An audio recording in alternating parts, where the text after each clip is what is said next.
I'm Rod Serling. You're listening to The Zero Hour. Suspense.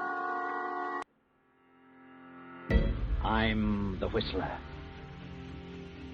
Yours truly, Johnny Dollar. Who is it? The Fat Man. Presents The Man Called X. The Mysterious Traveler. Another journey into the realm of the strange and terrifying. I hope you will enjoy the trip, that it will thrill you a little and chill you a little. So settle back, get a good grip on your nerves. Where are we going?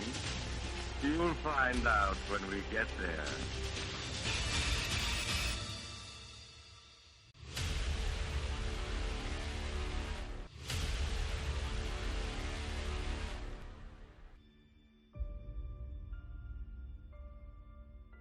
Hello everyone, and welcome to Drama and Theater, brought to you by Duane Old Time Radio.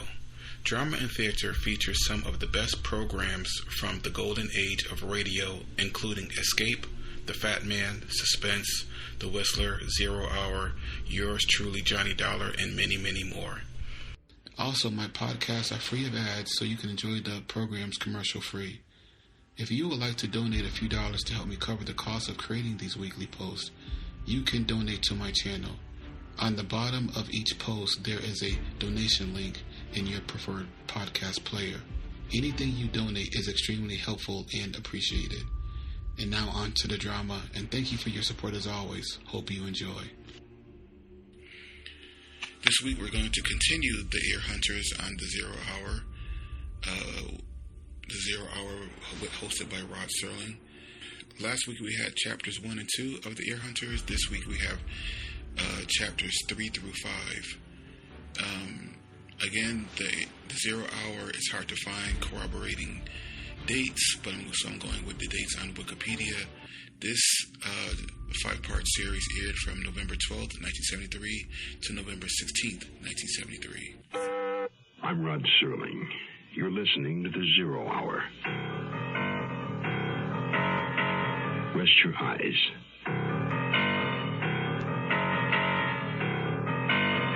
Exercise your imagination. This week, Bill S. Ballinger's sound portrait of an unlikely hero. The Heir Hunters.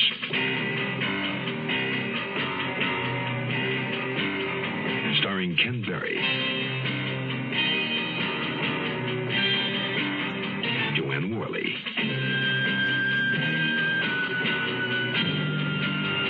And Edgar Bergen.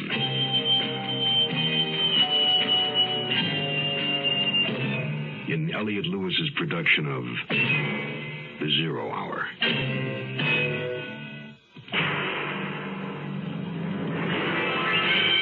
The Mutual Broadcasting System presents The Zero Hour. Sponsored in part by Holiday Inns, Quaker State Motor Oil, and the Ford Motor Company. This is The Zero Hour on Mutual Radio.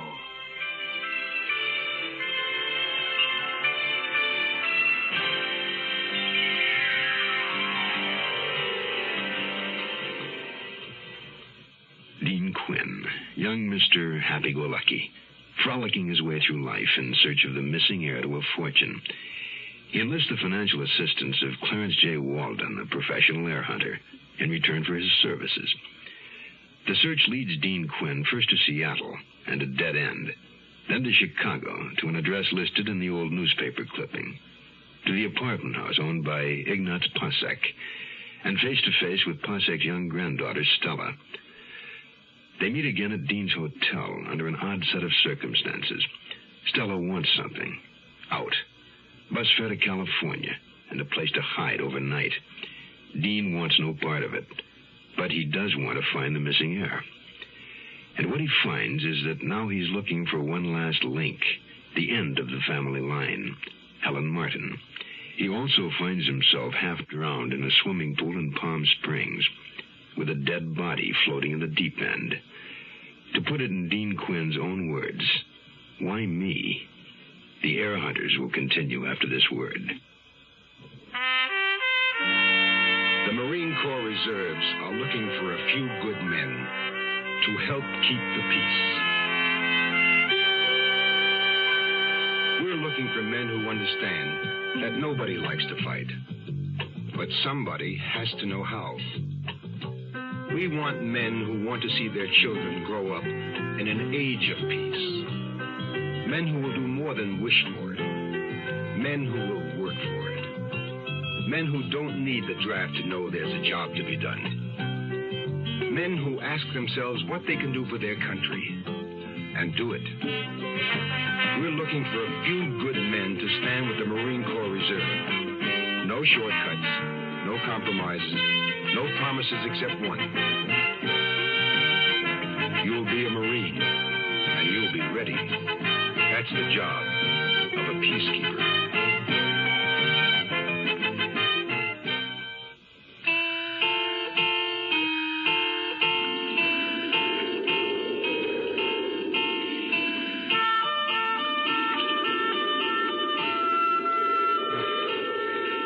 Am I drunk?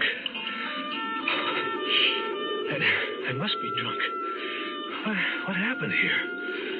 Did I fall in and hit my head on the side of the pool? Or did someone, whoever killed her, did they try to frame me? Come on, Dean boy, put it together or your ticket is forever punched. Chicago. Remember Chicago? Remember Stella? Stella was in my room at the Drake Hotel in Chicago when she told me about Charlie Martin. Charlie Martin is dead. He got killed in Korea. What about the little girl, Helen? I don't know what happened to her. Can I have that drink now? Yeah, help yourself. Who are you calling? Don't sweat, sweets. I'm not blowing the whistle on you.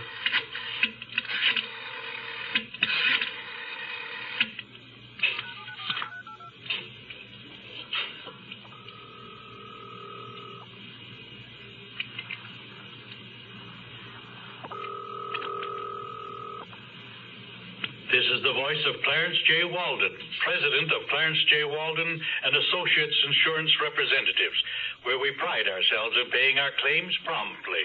Boss, wait. Our office is closed for the day, but we'll be back tomorrow morning when the big hand is on the 12 and the little one is at the 9. Aren't you going to talk? Yeah, if he ever shuts up. If your call is urgent, please leave your name and number, and one of our representatives will get back to you as soon as possible. You will have exactly 10 seconds after you hear the little beep. Boss, this is Dean. Charles Kermit Martin was killed in Korean War, Illinois Regiment. Call VA, check where allotment was sent for his daughter, Helen Martin. Also insurance. Call me at Drake Hotel. Wire money. Sport, you sound like a disc jockey. Hey, what are you doing? Put your clothes back on. I'm getting into bed. I need my beauty rest.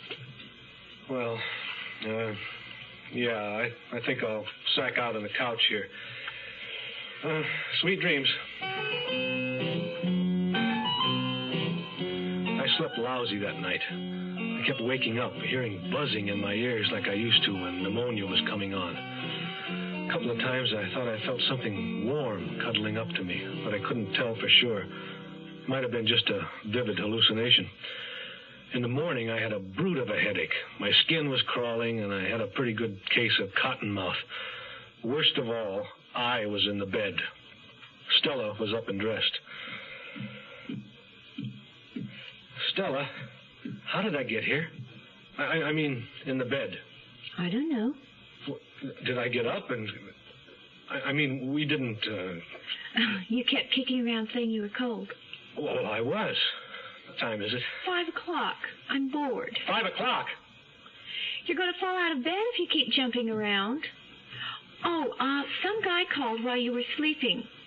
I wrote it down. Walden called? You don't have to yell. Lay down. He said the name you wanted was Mrs. Vivian Clay, Route 1, Towan, Illinois. He also said he wasn't underwriting no playing around with girls. Oh, I'm going back to sleep. Maybe I'll get lucky and wake up dead. Boy, you're no fun. But I woke up alive the next morning. I just felt dead. I rented a car, and Stella drove me to see Vivian Clay in Towan, a tiny town about 60 miles outside of Chicago. Hey, Deanie, nice farm. Is this the place? Mailbox says so. Then turn in. Vivian Clay was a gray-haired, pleasant woman with firm, regular features. She served us hot tea, which helped me listen as she explained that Helen Martin was her niece, whom she raised when her brother, Charlie Martin, died in Korea. She knew very little about Etta Rhine Martin other than that she was Helen's mother. This here is a picture of Helen taken when she graduated high school. Very pretty girl. That's a pretty old picture. Mrs. Clay, how old is Helen now? Well, 26. Helen travels a lot. After high school, she went to Northwestern. We saved her dad's army insurance. Then she went to study art in that Paris of Rome. Later, she came back to New York and worked as one of them models. Where is she now? California. Pardon? My head's a little clogged. Did you say California? Yes, near Los Angeles. Is there any place I can write her? Why, yes. She has a post office box in that North Hollywood. I don't remember leaving Vivian Clay or her farm, or driving back to Chicago or anything. I don't even know where or when I lost Stella Pasek. I was coughing and sneezing, dizzy, totally spaced out. I just wanted to get back to Beth. Somehow I did. Beth called a doctor, and he came and did his thing for 4 days. On the 5th day, my lungs breathed air again, and I sat up in Beth's king-size bed, ready for action. How are you feeling? Like $10,000. Girl, oh, am I glad to see you. I'll get it. Yes? What bungalow does Mr. Dean Quinn live in? This one. Is he expecting you? Oh, sort of. I'm a very good friend of his, and he asked me to visit. Beth! Well, why don't you come in? Any friend of Dean's is a friend of mine. Oh, why me? Beth, this is Stella Pasek, an acquaintance. Stella, Beth Temple. You don't look so good, Deanie. I've been sick, and I think I'm getting a relapse.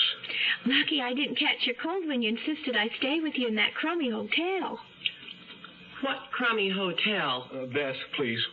Do you have a place to stay, dear? Not yet. I have a nice little bungalow, number 9, only $80 a month. It would make it awfully convenient for Deanie. And you don't have any other friends here, and, well, we could be friends, couldn't we? Oh, yes. I feel sick. Yeah, let's get you settled. Stella, is it?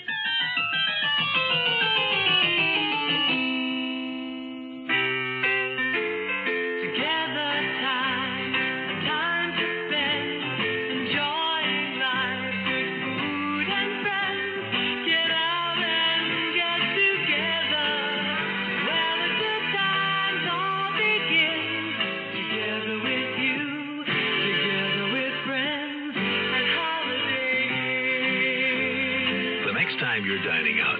Get together with Holiday Inn. Good food, good friends, together. If you drive a new car, maybe you've noticed some changes in how that new engine performs. Today's emission controls are part of the reason. They do cut down pollution, but they also cause severe engine heat that may rob your motor oil of its full power to protect your engine. Today, it's imperative to use only a premium quality oil. For your peace of mind, specify Quaker State. It's refined from 100% pure Pennsylvania-grade crude oil. Quaker State your car to keep it running young.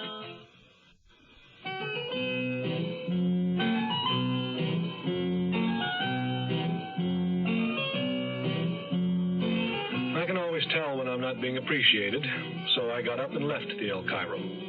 I hitched over to Universal City to see Walden and to bring him up to date. He was delighted to see me. Look at those expenses. Oh, it's nothing to get uptight about, Mr. Walden. We got an address for Helen Martin. Post Office Box, North Hollywood. Post Office won't give you her home address. They don't give out that information except to the FBI or the IRS, and you aren't either of them. I know that. I wrote her a letter and I mailed it to the box number. I just need a little more time until she picks it up.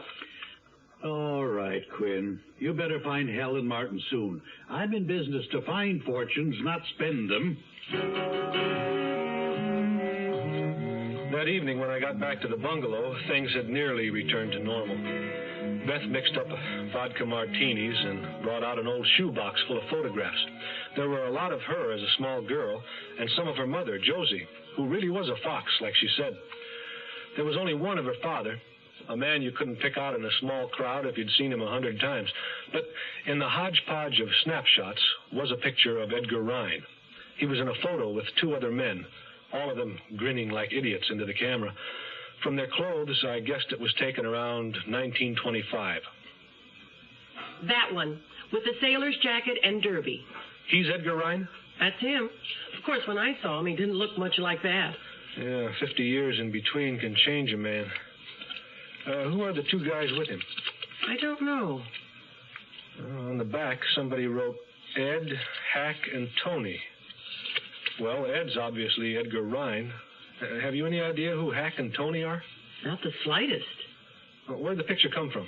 Dad sings. I don't know how it got there, and Dad's name wasn't Hack or Tony. It was William Temple. Yeah. You ready for another drink? Don't rush. We're having a guest for dinner. Who? Stella. It seemed that the sweet, shy little country girl from the Mecca of the corn country had done right well for herself. Stella was now a cigarette girl at the Yodel-A-Go-Go, a rock joint on the Sunset Strip. It was enough to make a man give up smoking. Yes. Hello. Stella, darling. Oh, hello, Dean. You here? Beth, isn't my job simply wonderful? Just perfect. I'll get the drink so we can toast to your success. Well, will it make me sicky? I never had a drink till I met Dean. Hope I can hold it. I don't believe it. Be back in a minute. Dean, will you come over to my place later? What do you hear from Chicago, kid? You'll be sorry. Where are you going? Just to the door for some air.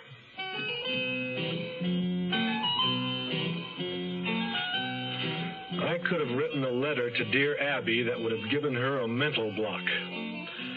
Anyway, a few days later, a tall, slender, beautiful blonde showed up at the post office and picked up my letter. I could tell it was the one I'd sent by the red envelope. She was driving away in a silver, chrome-plated monster as I arrived to start my daily stakeout. But I got her license number, which Walden could check out through the Department of Motor Vehicles.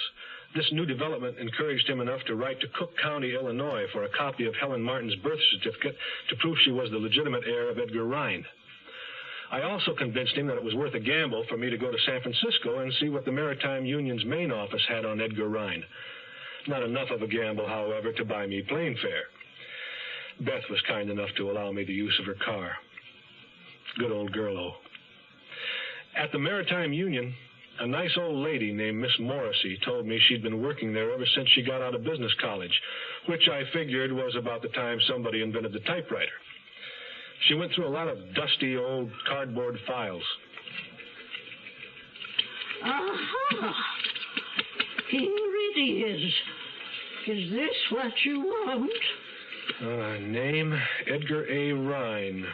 Citizen, USA, born March 13th, 1897. Place of birth, Morro Bay, California. Married? No. I'm guessing he was divorced. No, it would say if he was a divorced man. Oh, there must be some mistake. I know for a fact that Edgar Rhine was a family man.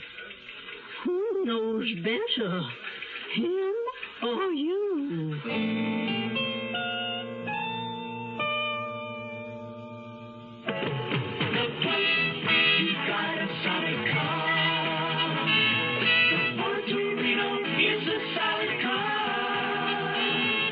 mountains, to the sea, for transportation to exciting places.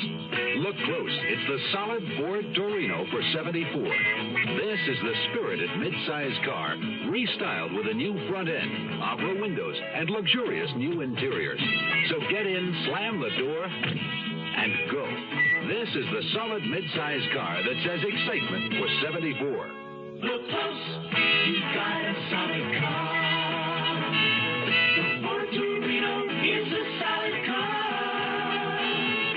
Riding down the road in style, smooth and quiet by the mile. Look close, you got a solid car. The solid mid-size Ford Torino for $74. The closer you look, the better we look.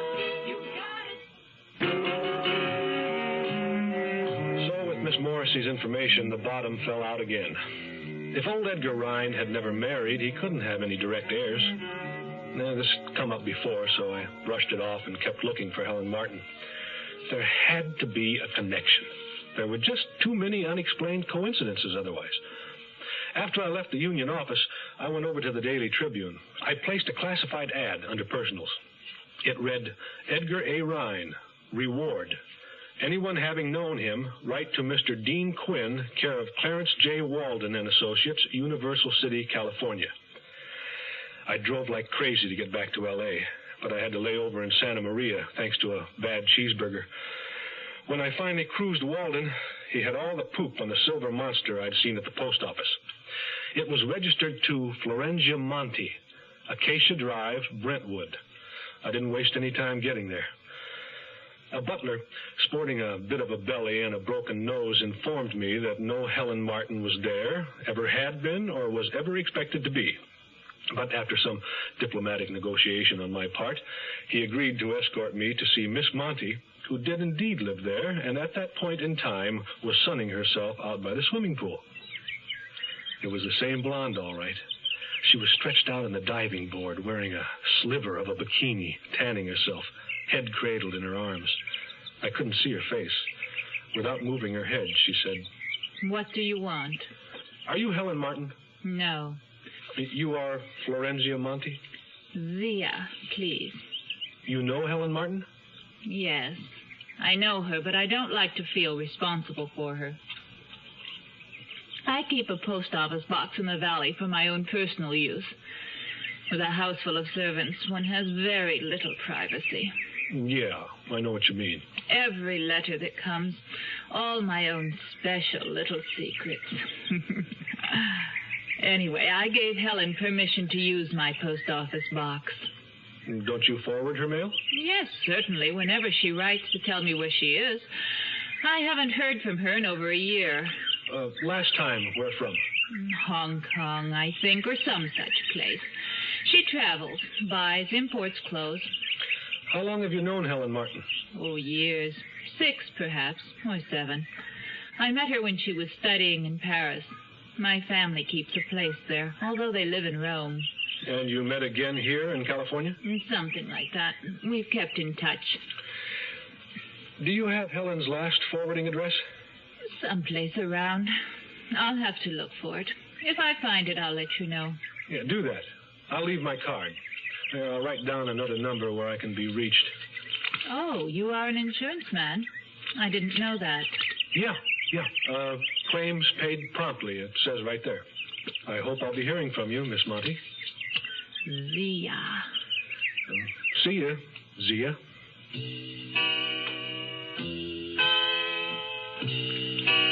After meeting with Florentia Monti, I paid a visit to the bank where Walden did his business. I asked Tilford Jones, one of the vice presidents, to give me a Dun & Bradstreet report on Florentia Monti. He told me that she was AAA1, top credit rating, which came as no surprise after I'd peeped her palace. Jones also gave me the lowdown on her personal background when I asked for it. Zia Monti was a legal representative with power of attorney for Roma Fiducia, an Italian holding company under a Swiss charter. Jones explained that the company was primarily an investment house and did very little trading in stocks and bonds, all of which meant nothing to me. Zia was working here under the supervision of her home office, and she was very likely a blood relative of one of the company's high executives. A lot of the old European firms still did business in the old-fashioned way, keeping it in the family. I thanked Jones for the information, and while I still had use of Beth's car, drove back to Universal City to see if Walden had anything further for me. So what's the skinny on the Mountie woman? Well, she's above board, boss, but she's not Helen Martin. Didn't expect she would be. No, don't worry, Mr. Walden. Something has to break soon. I think Helen Martin is in China. China? Why don't you take a break, Quinn? Go home. Go back to law school. Oh, Rome wasn't built in a day, you know. What's that got to do with Helen Martin? I don't know. She studied there. Quinn, you're a nice kid. I like you. Let's leave it at that. Oh, by the way, a letter came for you. And in the future, you won't use this address. It's from San Francisco. Dear Sir, read your ad in the San Francisco Tribune regarding Edgar Rhine. Used to know a man by that name once. Don't know if he's the same one you mean. Note your address is Los Angeles. My ship will make San Pedro on the 19th and sail early the morning of the 20th.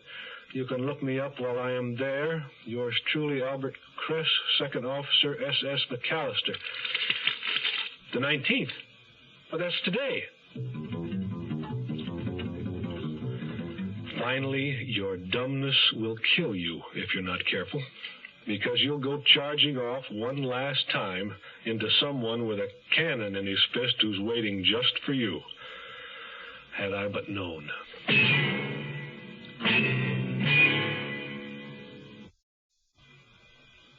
Tomorrow at this time, rest your eyes and listen here to this week's continuing study in suspense, The Air Hunters. I'm Rod Serling, and this is the Zero Hour. Today's episode brought to you in part by Holiday Inns, Quaker State Motor Oil, and Ford Motor Company. This is the Zero Hour on Mutual Radio.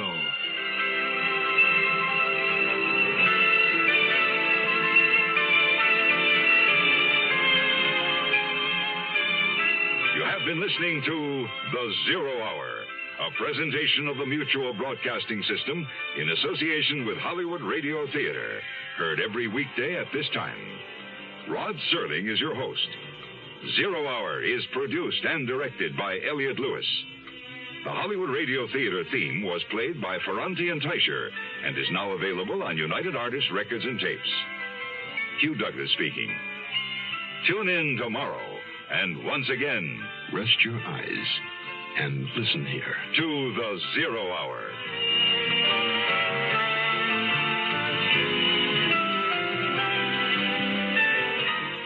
This is the Mutual Radio Network.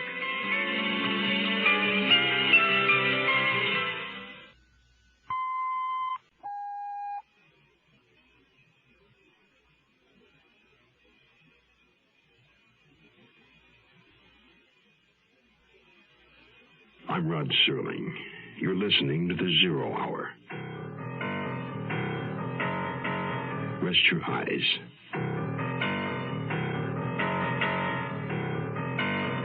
Exercise your imagination. This week, Bill S. Ballinger's sound portrait of an unlikely hero. The Air Hunters.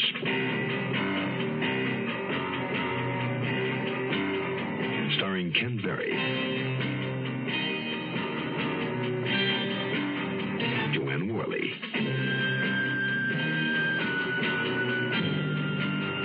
and Edgar Bergen.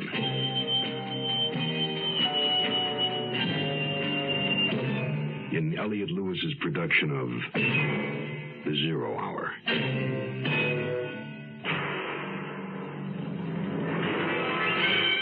The Mutual Broadcasting System presents The Zero Hour. Sponsored in part by Metropolitan Life Insurance Company, the makers of Delco batteries and Bear aspirin. This is the Zero Hour on Mutual Radio.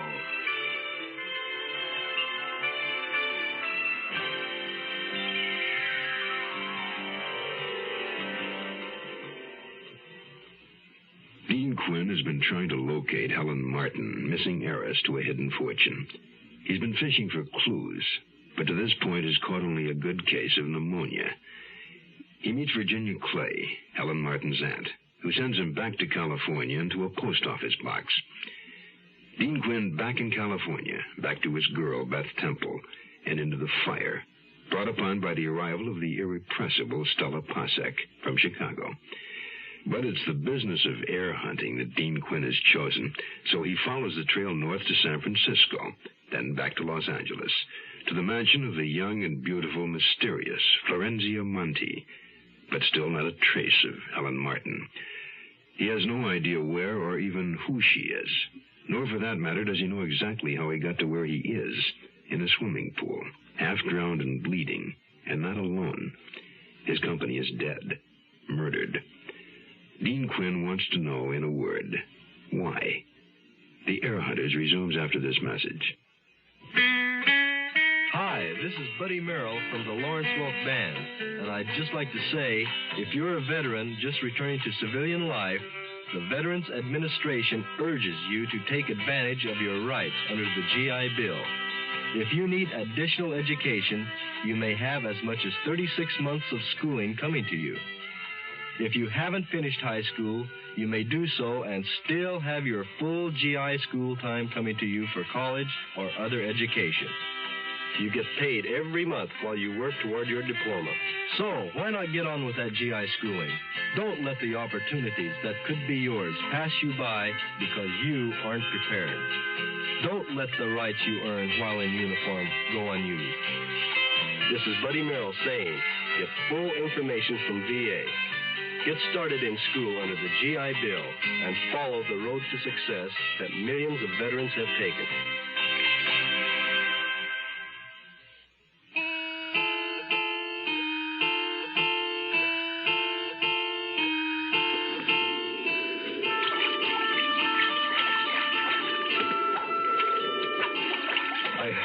Myself out of the pool and staggered into the living room.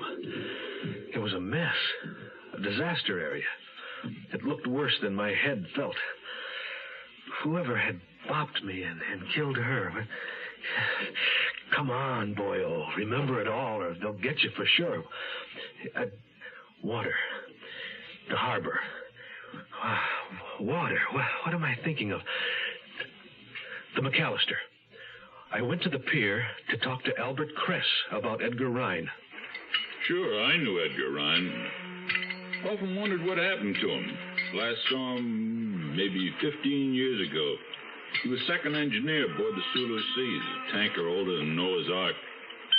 I was on her, too, as an AB. Need more coffee? No, thanks, Mr. Kress.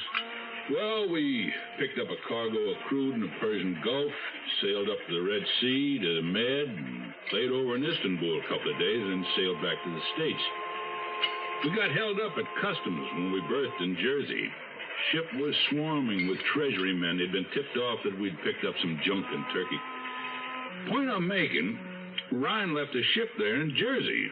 Well, what was odd was he'd signed on from the West Coast. You mean he deserted? No, he just drew his pay and walked off. Didn't say goodbye or go to hell. I drove back to face Walden again. I thought maybe what Kress had told me might perk him up a little. So what? Well, I don't think old Ryan was in on the smuggling from the start, but he knew that engine room and everything in it. He found where the stuff was hidden, quit the ship, and walked off with a couple of tobacco tins of pure morphine. I won't condone that. $100,000 from dope, salted away in little bank accounts under different names. The government will attach those accounts when they're revealed in probate. No, they won't. They'd only be guessing. There's absolutely no proof. Besides, there's the statute of limitations. I'm not going to argue with you, Quinn. You got me into this, but I'm getting out now. You can't. We've got a contract for a year. Oh, have we? There's your contract. Want to sue me? So I was canned. On my way out of Walden's office, I asked Nora, his secretary, to refer any telephone calls for me to El Cairo Court. Flat broke again and really down. I went back to Bet's. Hello, honey. Stella and I have been out shopping. Well, how'd it go at the office today? Oh, great, if you dig getting fired. Oh, Dean. Well, what are you going to do? I don't know. I guess I could go back to passing out handbills. Hey, maybe I could fix you up with a job. One of the boys at the club quit last night. A job doing what? Parking cars. How much? You know, I've been making pretty good bread. You'll do it. So I took it. That night, Beth drove Stella and me to work at the Yodel-A-Go-Go. It had no parking lot of its own. Steep hills above and steep hills below. I could tell right off it was going to be tough sledding. Stella introduced me to a young dude in a red T-shirt and tight white stretch pants. Kilroy, this here's my very own first cousin, Dean.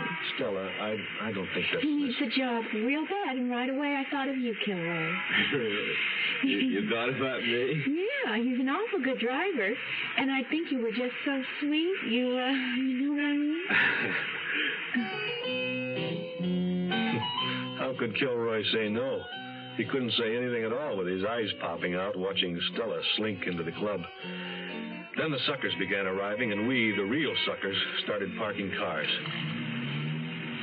We stashed them all up and down the side streets on both sides of Sunset, anywhere within 5 blocks. Then we had to whip back to the club on a dead run for the next one. By the time the club closed, I was a basket case. This wasn't a job for someone with chronic pneumonia. Back at El Cairo, I found Beth asleep on the couch. She left me a note explaining why.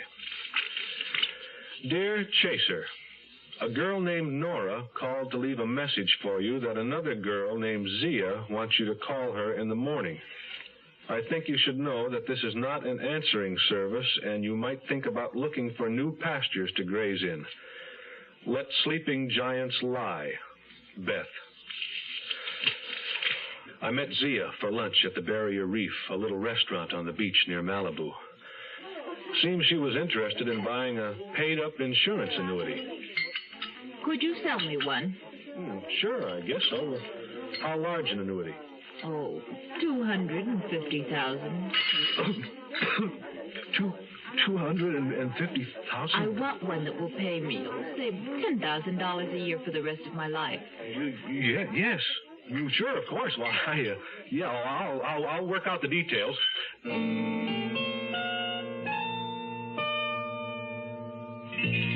Sunshine, things are growing, things are going well with you and me. Future planned together, a wishful life together, and things look bright as they can be. We're helping 40 million people, 40 million people, who know the future is light. And Metropolitan Life, we help to plan the future, because the future is light. Metropolitan Life knows how important the future is to you and your family. We've been preparing hard for the future so that your Metropolitan representative is qualified to help you prepare for it better. Because the better prepared you are, the better your future will be. At Metropolitan Life, we help to plan the future, because the future is light.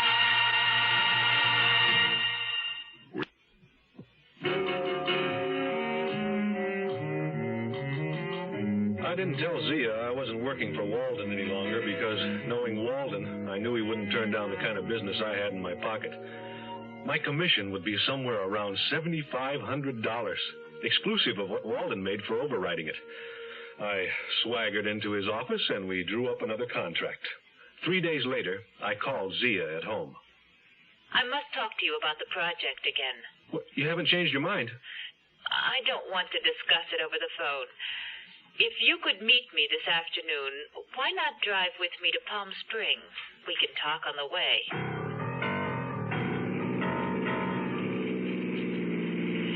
Boy, oh, this is the way to do business.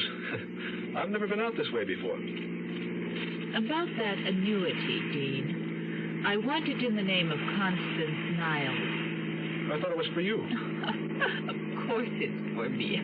I simply want it in another name. Is it so wicked to want to save taxes?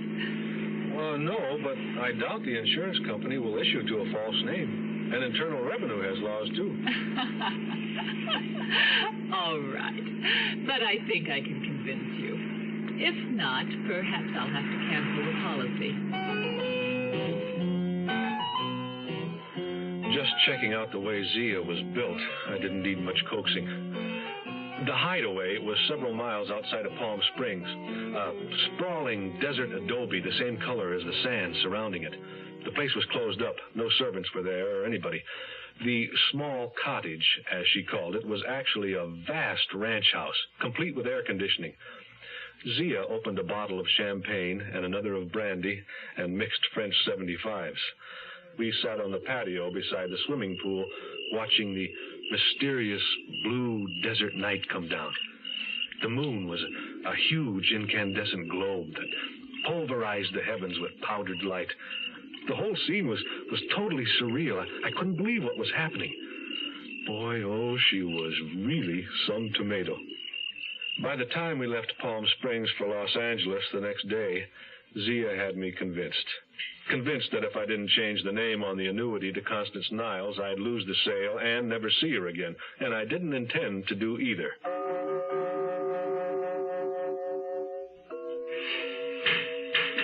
Hi, I'm back. And just in time. Kilroy says you're fired if you don't show up tonight.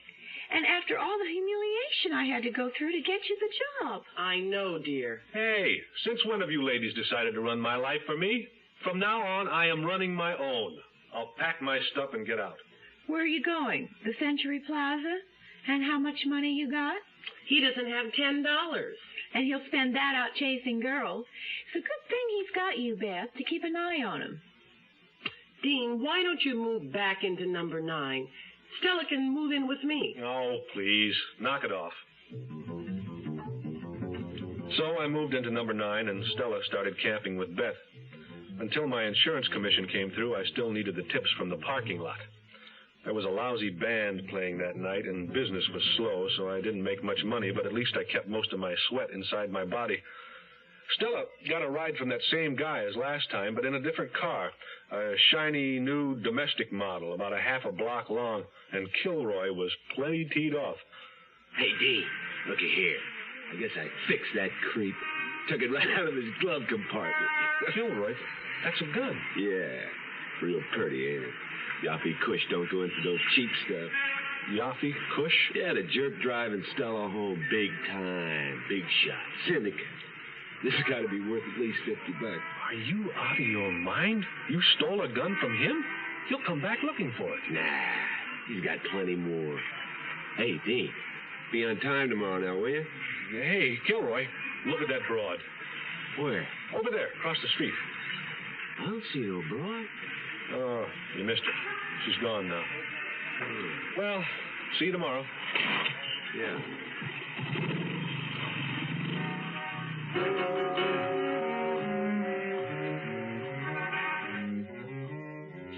I couldn't let Kilroy keep that gun. He was an all right guy, and I didn't want to see him getting snuffed for something so dumb. So while he was looking across the street, I lifted the gun from his saddlebag. After he was gone, I put it in a paper bag, and I hid it in the bushes by the club. Let's see, that was Friday night. I called in sick on Saturday, and Sunday the club's closed. I was in Bungalow 9 about 10:30 Sunday night, washing out my drip-dry shirt when... Yeah? Hi, it's Ford. Stella? Out. Out! Gee, it's nice to be alone at last. Beth's gone to a movie. Stella, go back to Beth's place. You know what she'd think if she found you here. Oh, Pooh, I wouldn't want to hurt Beth. We're dear friends. But you did break up with her, didn't you? Do you have anything cooking on the stove? No. Why? Well, in that case, Beth's bungalow is on fire. Maybe all you know about batteries is that they're necessary to start your car. And you want one that will start and start and start your car. That's just what the Delco Energizer was designed to do. It supplies a super burst of power instantaneously to start a car in almost any weather. Get a Delco battery for your car. Look for the red, white, and blue Delco sign. Well, the more you know, the more you want Delco. The more you know, the more you want Delco. There was a time when people thought there really was a fountain of youth, and that it was possible to turn iron into gold, the thing some people used to believe. Even today, there are people who still think all aspirin is alike. But the fact is, all aspirin is not alike. Bayer tested its aspirin against every leading brand. The test showed for quality, Bayer is superior. Remember, as with all medicines, read and follow label directions carefully. When you get a headache, get Bayer, the better quality aspirin. I guess it was the most excitement they'd had in the neighborhood for some time. All those sirens and flashing red lights brought people together who hadn't seen each other in years. Actually, the fire wasn't that bad. The cops seemed to think the blaze was a cover-up for something else, maybe robbery. They noted that the furniture was smashed and the drawers emptied out. As far as Stella and I could see, nothing was missing, so they wrote it up as a stock case of teenage vandalism. After they'd gone, does Yaffy Cush know you live here? Of course not. Then how have you been getting home? On a magic carpet? For your information, Mr. Cush is a gentleman, which is more than I can say for you. He calls me a cab whenever I want to come home. It never occurred to you he might own the cab company? Mr. Cush is in the machine business, Mr. Smarty. Sure he is. Slot machines, vending machines, political machines. Oh, I hate you. Oh, hate me later. Help me clean up this mess before Beth gets home.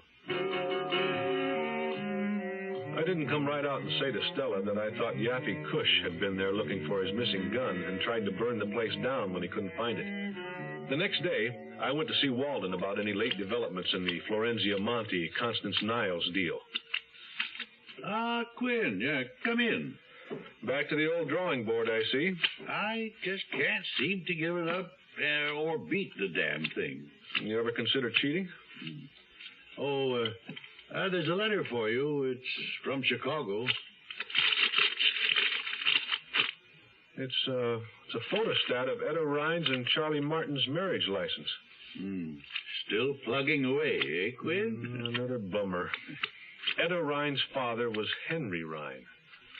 So and I don't even know if I can find out, if Henry Rhine and Edgar Rhine were brothers, that would make Helen Martin, wherever she is, Edgar's grandniece, not his granddaughter. So what? We're off the Rhine case anyway. Yeah. Well, there's still my insurance commission.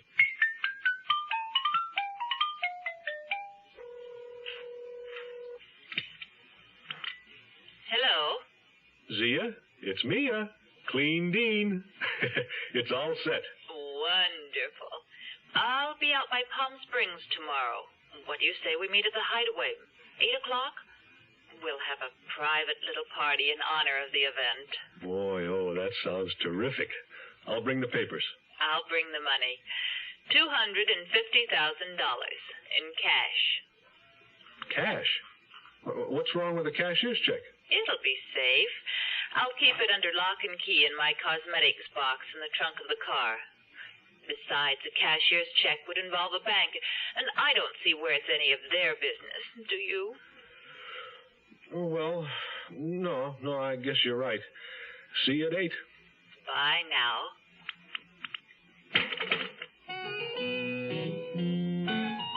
The next morning, I rented a car and drove all over town to make sure everything was in perfect running condition. At 6 o'clock, I couldn't sit any longer. I made sure I had the papers, and...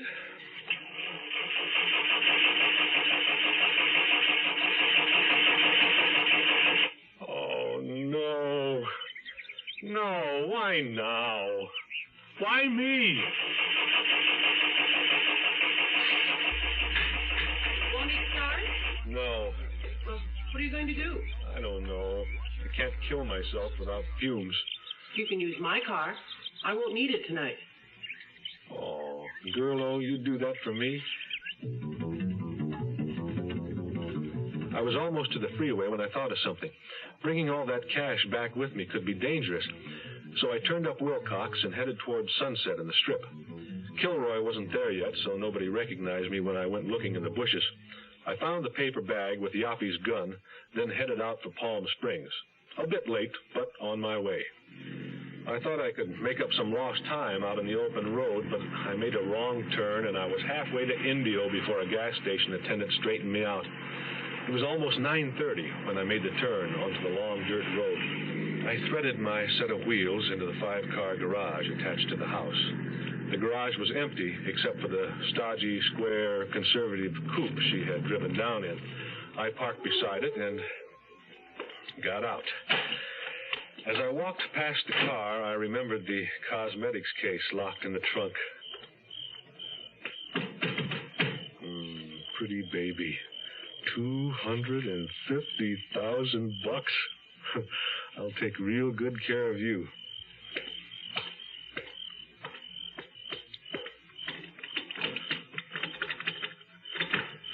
Hello? Zia, it's Mia! I walked from the garage around the house to the main entrance. The wind was up. I dodged a tumbleweed that blew across the lawn. The desert cools off fast at night. I hoped it hadn't cooled her off towards me. The lights were on in the living room, so she was here like she'd promised. I punched the doorbell. I stood there quite a while, but no one answered. I was getting impatient, both for Zia and my commission. 33% of nothing is nothing. I knocked on the door, just one little rap, and it swung open. Anyone here? At ease, dry your tears. Dean's here. Hello, anyone home? The living room was empty. Also the dining room, the library, sunrooms, kitchen, and the game room. The whole joint was deserted. I opened the sliding glass door and stepped outside to the patio and pool. The outdoor lights were off, and it was plenty dark. Almost concealed in the darkness by the side of the pool nearest to me, something was bobbing in the water. I stepped to the edge of the pool to take a better look. Oh, boy, oh. Zia stared up at me from the water. Her eyes and her mouth were wide open, and her hair was matted to the side of her head. Except for the features of her face and the curled fingers of one outstretched hand, her body was suspended a few inches beneath the surface. I didn't have a chance to see any more because, without warning, my arms were pinned behind me and some ape had his hands around my throat. There were two of them, but I couldn't see who they were. Then I got zapped upside my head. Ow! Like I told you, if you're not careful, you can get killed.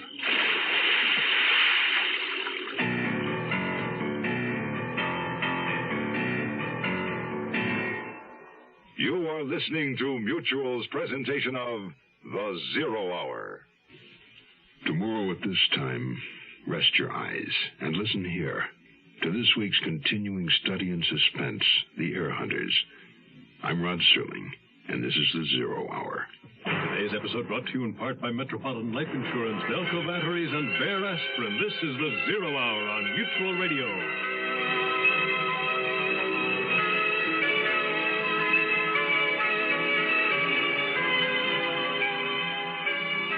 You have been listening to The Zero Hour, a presentation of the Mutual Broadcasting System in association with Hollywood Radio Theater.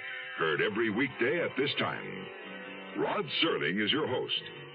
Zero Hour is produced and directed by Elliott Lewis. The Hollywood Radio Theater theme was played by Ferranti and Teicher and is now available on United Artists Records and Tapes. Hugh Douglas speaking. Tune in tomorrow, and once again, rest your eyes and listen here to The Zero Hour.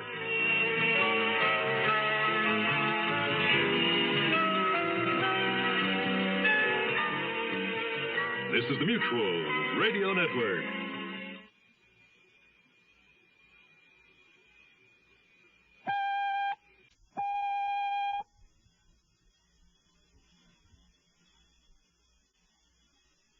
I'm Rod Serling. You're listening to The Zero Hour. Rest your eyes.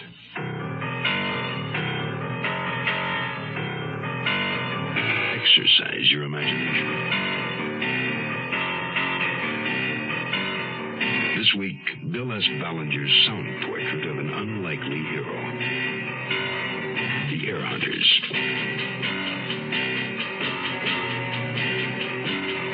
Starring Ken Berry. Joanne Worley.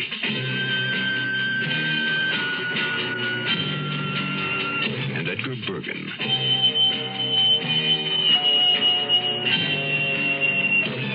In Elliot Lewis's production of The Zero Hour.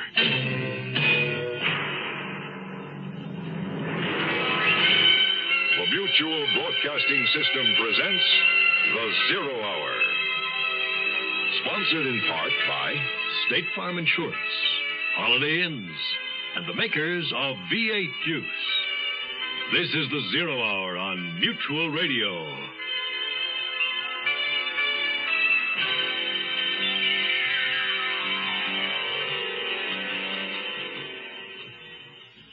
Dean Quinn first left New York for California for his health. He hadn't any. But once out west, he found other reasons to stay. One, Beth Temple, girl owed to Dean. Two, his discovery of a hidden fortune salted away, waiting to be claimed. And three, the search to find Helen Martin, the rightful heir to the money. If it were only as simple as 1, 2, 3 for Dean Quinn. He's found the source of the money to have been smuggled drugs. He alone knows the location of a gun stolen from Yafi Kush, a well-known underworld figure. And he made a deal to sell an insurance policy to a wealthy, beautiful foreign woman named Florenzia Monte. They would have met at her desert retreat in Palm Springs. What Dean Quinn didn't plan on was the fact that when he got there, she'd be dead. Nor did he expect someone would knock him unconscious and throw him in the swimming pool to drown. Whatever happened to Helen Martin? What's going to happen to Dean Quinn? The conclusion of the Air Hunters follows after this word.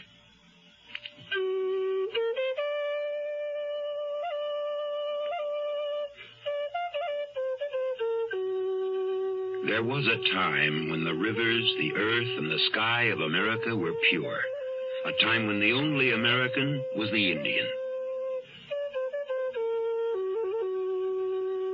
Today, America is suffering from pollution, but the problem isn't hopeless. We can protect the natural beauty of America if you get involved. Something as simple as using the fuel rated most efficient for the engine of your car, or planting trees to help purify the air and prevent soil erosion, or starting a compost heap instead of burning leaves or trash. People start pollution. People can stop it.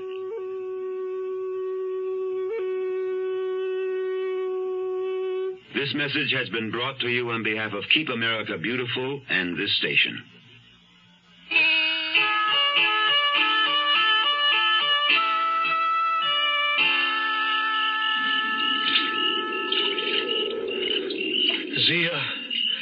Zia, honey, speak to me. Oh, what am I doing? She's dead. I gotta get out of here. Somebody tried to kill me. Why me? Why try to murder good old Dean Quinn? Oh, boy, oh. If the cops find me here with a place looking like this and Zia deep-sixed in the pool, it'll look like I did it. They'd say I killed her. Of course, that's the frame. I'm supposed to have robbed her, killed her, and then fallen in and drowned. Why me? Wait a minute. Am I leaving anything behind? What did I bring with me? Papers, insurance. Yeah, I got them. A little wet, but boy, I'll catch pneumonia for sure. There must be a rag or something in the car I can dry my hair with. Oh, no. Yafi Kush's gun. I gotta get rid of it. There. That takes care of that. I gotta get out of here. On the highway, heading back to L.A., I was swerving from side to side. I could barely see the road. But somehow I made it back to the El Cairo. I must have, because I came to stretched out on the overstuffed sofa, covered with warm blankets and supporting an ice bag on my aching skull. Beth was watching me anxiously. She tried to smile, but wasn't very successful. Dean? Oh, Gerlo, what time is it? Not quite 3. In the morning. How did I get here? Where's your car? Lie back. Now, I thought you'd had an accident. The car's fine. I've got to hide it. Hide it? What for? What happened? Did you run someone over with the car? Deanie, what happened to your head? You look awful. Thanks. I thought I'd change my hairstyle. Widen the part. Stella, did you see Yafi Kush at the club tonight? Was he around? No. Did he beat you up? I don't know. I'm not sure. Dean, tell me what happened with the car. I'll tell you after I move it. No, you stay put. You're in no condition to drive. I'll move it. Where do you want it? Well, see if there's a space in the bushes. Well, that's dumb. Go on, move it. Do as he says, Stella, dear. Well, all right. Did the killers take the money? I don't know. I really don't. I was too scared to even think about it. I didn't even look in her car. Are you going to the police? I guess. Tell them what I know. Oh, but first I ought to see Walden. They might go looking for him. Where'll you find him at this time of night? Yeah. Guess I'll wait till morning. You got any aspirin? Walden was pretty upset when I told him. Upset, angry, evasive, and frightened. I wash my hands of the whole thing, understand? But, Dean, try to make it as easy on me in the office, will you? I won't promise. It's my neck. Now, if the police think I'm broke, bum, they'll give me a hard time. But if you back me up and say that I worked for you legitimately, well, I'll be careful what I say. I'll do it. Outside Walden's office was one of those little coin boxes that sell newspapers. The late morning edition carried the headline, "Foreign Beauty Slain in Pool." Not much about Zia. The medical examiner hadn't determined as yet if she died by strangulation or drowning, but he set the time of death at approximately 8 p.m. There were signs of a fight, and an unidentified gun had been found outside the house. Nothing stolen from the house, and nothing about finding $250,000 in the car. I decided to go back to Beth's and have a drink.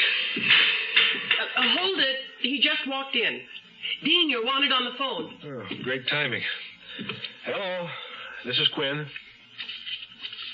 Who is this? Ain't important to know, but what I got to say is, you listening? Well, I'm listening. You've been lucky, but don't push it too far. Oh, who, me? I just blew into town. Oh, I know. I've been reading the papers. I see where maybe you ain't talked to anyone yet, which is a very smart thing to do, not to talk to anybody about your swimming partner. But the cops will be looking for me. My fingerprints are all over the place. I don't want to have to do nothing drastic if I can help it. Too much of a coincidence, you know? Yes, I know. So here's what you do. You tell the cops you arrived at the house at 4 in the afternoon. You were there just long enough to get her to sign a floater insurance policy. They already found an airplane ticket in her purse for Hawaii and points West good for next week. She needed a policy to protect her stuff on the trip. A guy named Herman Spender drove you down. I don't know any Herman Spender. You do now. Besides, another guy driving an Ace laundry truck saw you. You're out of the jam, Quinn. There's no sweat. Maybe I ought to just leave town. I don't like it here much anyway. Oh, you're stupid. You're stupid, Quinn. If the cops don't find you, I do. And you wouldn't want anything to happen to that big, gorgeous redhead, would you? You wouldn't.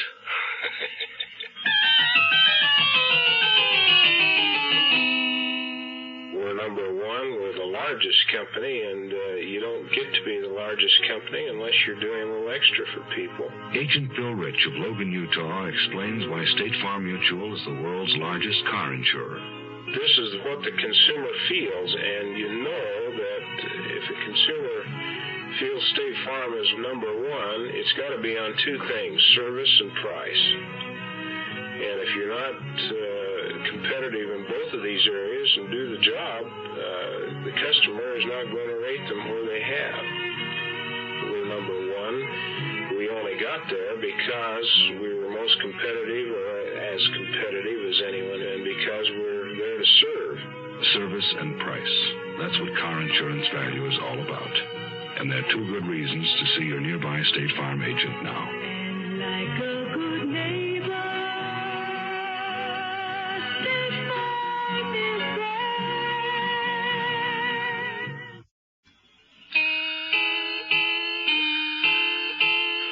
I had a strong hunch the phone call was from Yafi Kush. He could have gotten Beth's number when he came by and set the fire. Some Boy Scout he'd make. Well, if it was Kush, he could rip off Beth and me whenever he wanted. We were sitting ducks. Unless there was some way I could convince him that he needed us around. After some of her usual hemming and hawing, Stella gave me Cush's home address, an apartment on Wilshire. A houseboy let me into the Wilshire apartment. A very plush pad indeed. Yafi Kush and two men were playing gin. Well, look who's here. Mark Spitz. Mr. Kush, sir, did you phone me this morning? Me? Phone you? I think you should know that I've written out a complete report. Everything I know about Zia Monte's murder.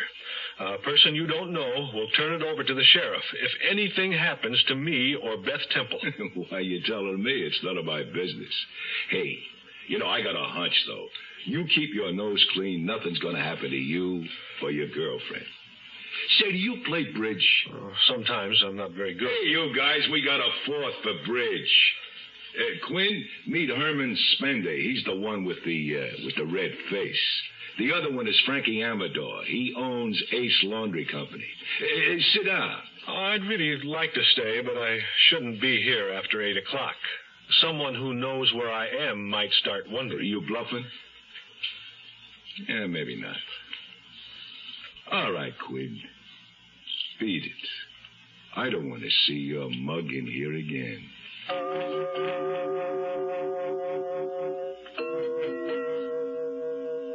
Dean, the news is on TV. Okay, coming. This is Ken Jones with the Late Night News. With us is Riverside County Sheriff Richard Durham, who will give us the latest developments concerning the murder of Florenzio Monte in Palm Springs. Sheriff, has the gun found at the scene of the murder been identified yet?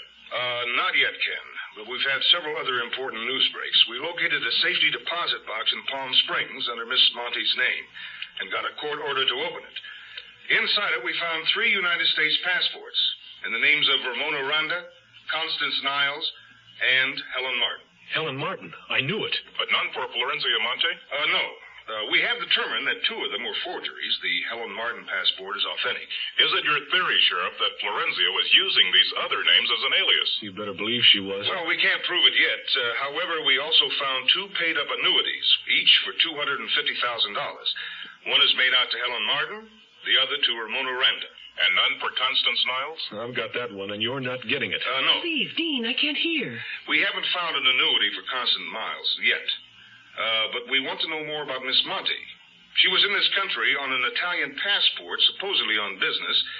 We intend to find out more about both her personal and business affairs. Sheriff, you mentioned another development just before we went on. Yes. Miss Monte also maintained a house in Los Angeles. All the phones in the house were bugged. That does it. Does what? Zia Monte was Helen Martin. Helen's was the only authentic passport in the bunch. If Zia had been able to buy that annuity for Constance Niles from me, she'd have had an income of about $30,000 a year for life, including the annuities made out to Helen Martin and Ramona Randa. But where did Zia, or Helen, get the bread to live like she did and still stash away $750,000 to buy the annuities? Dean, do you think there might be a bug on my phone? No, don't be silly. Who'd bug your phone? That man who called and threatened you. The next afternoon, the phone company sent a man out to check Beth's phone.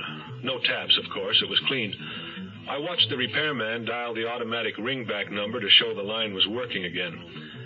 Then, that night, I went to work, but Kilroy didn't show up at the club. The manager said Kilroy had quit that day and wasn't coming back. I started jockeying the cars by myself, but as the evening wore on and Stella didn't appear, I began to worry. Finally, I parked the car by a fire plug, jumped in a taxi, and went back to El Cairo.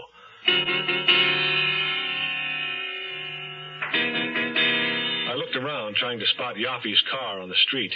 I didn't see it. Beth's bungalow was dark, except for one lamp in the living room. I made like a scout and peeped through the window. Beth and Stella were seated in front of the television set. I heaved a sigh of relief and went in. I knocked off early. Well, say something. I'll say it for them, Quinn. Welcome home.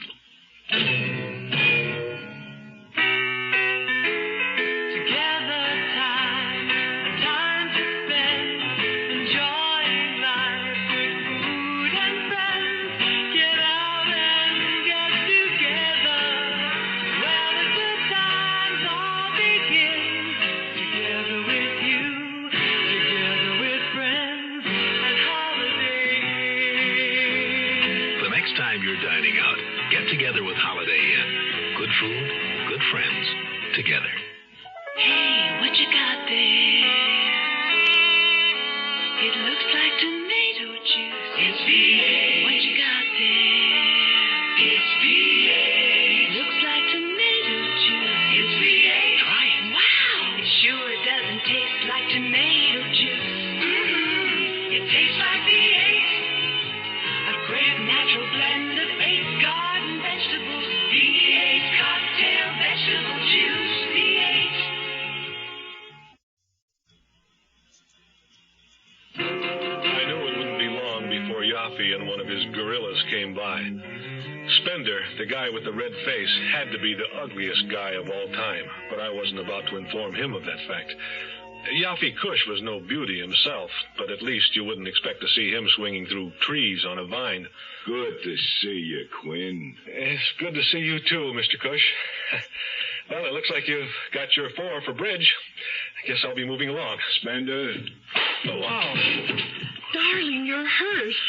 Let me help you up. That's all right. I needed some dental work anyway. Oh, Quinn, that wasn't smart to plant my rod for the fuzz to find. It was clean, never used on the job. I even had a permit for it. Gun? The one I keep in the glove compartment of my car. You and that other grease jockey were the only ones who could get to it.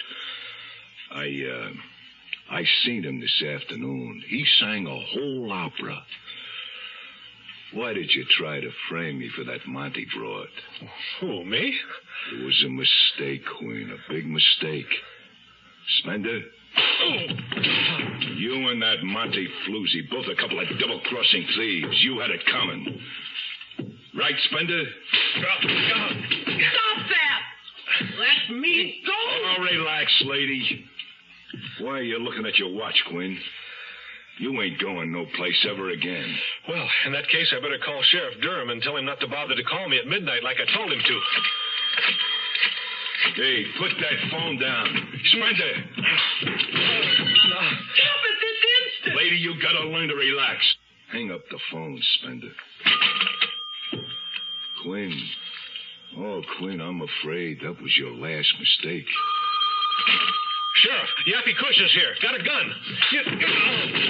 Oh, forget it, Spender. It's sour. The sheriff knows we're here. Let's get out of here.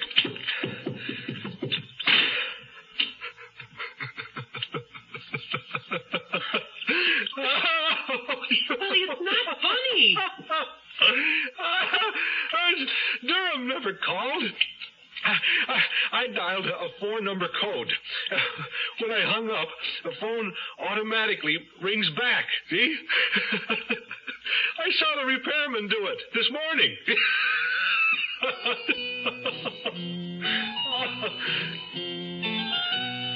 As soon as I was in condition to get up off the floor, which was early morning, I lost no time getting down to Palm Springs to see Sheriff Durham.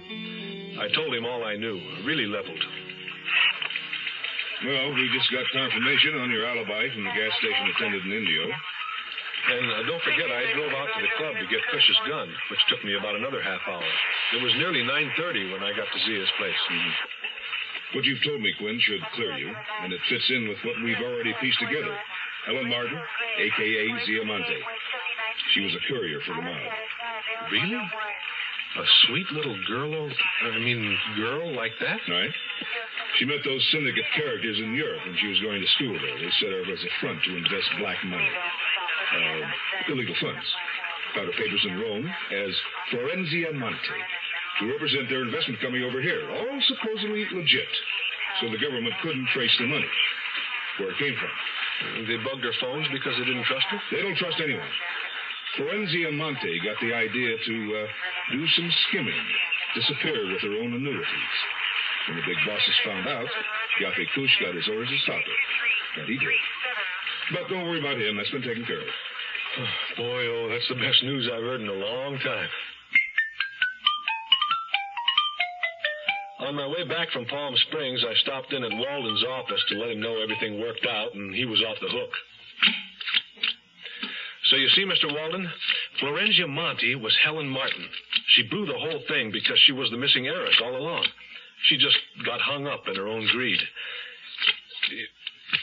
Mr. Walden, are you listening? Jack of diamonds, 10 of clubs, jack of clubs. Do you see this, Quinn? Do you see? I've done it. Well, congratulations. I win. And I owe it all to you. Look what deck I used. Get a load of that queen of spades. Is this letter for me? Oh, yes, I forgot about that. It's been sitting here for a few days. Well, keep plugging away, Mr. Walden. If I had the time, I'd stay and teach you how to play cribbage. Goodbye. When I got back to El Cairo Court, the girls were waiting for me. Beth nearly fractured my bruised ribs hugging me. And then I told them what Sheriff Durham had already figured out. But what about Yaffe Kush? Will he talk? Confess? Well, Durham thinks so, because Yaffe did find the $250,000 in the trunk of the car and held out. Didn't tell his bosses. That's why he didn't want me to talk. Let the news out. He figures he's got a better chance to survive with Sheriff Durham than he does with the mob. He seemed like such a nice guy.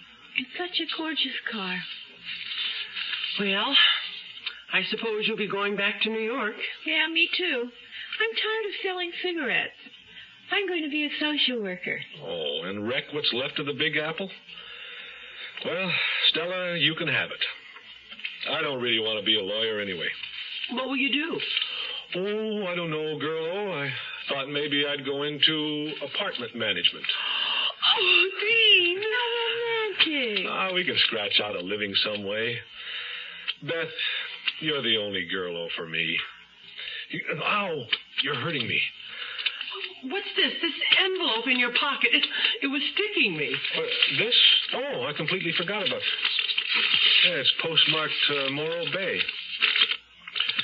Stats of birth certificates. Beth, get that old photograph. Edgar Ryan and the two guys with him. Oh, you mean the one with Ed, Hack, and Tony on the back? Right. It's right here. Well, what did you say your mother's maiden name was?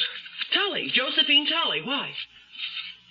Girl, you have just answered the $100,000 question. Do you know who this Tony is? The one with Edgar and Henry Ryan? No, who? He's Anthony Tully, your grandfather. Half-brother to Edgar Ryan. That makes you Edgar Ryan's half-grandniece. His only surviving heir. Oh, you're worth a fortune. And just when I was going to make you a poor but honest woman. Oh, girl, Oh, boy-o. Ow! Be careful. Hey, anyone here know where I can borrow the money for bus fare to New York?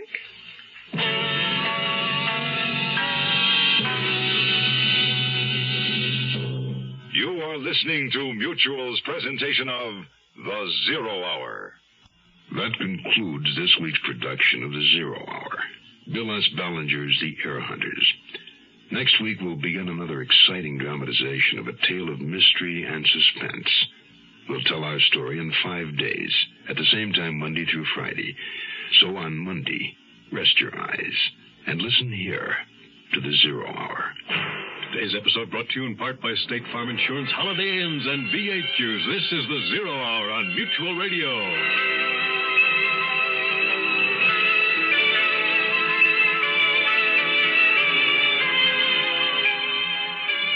You have been listening to The Zero Hour, a presentation of the Mutual Broadcasting System in association with Hollywood Radio Theater. Heard every weekday at this time. Rod Serling is your host. Zero Hour is produced and directed by Elliott Lewis. The Hollywood Radio Theater theme was played by Ferranti and Teicher and is now available on United Artists Records and Tapes. Hugh Douglas speaking. Tune in Monday, and once again, rest your eyes and listen here to The Zero Hour.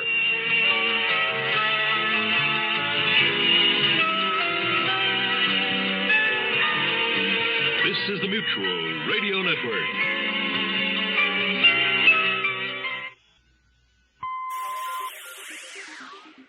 Thank you for listening to and showing your support for my podcast.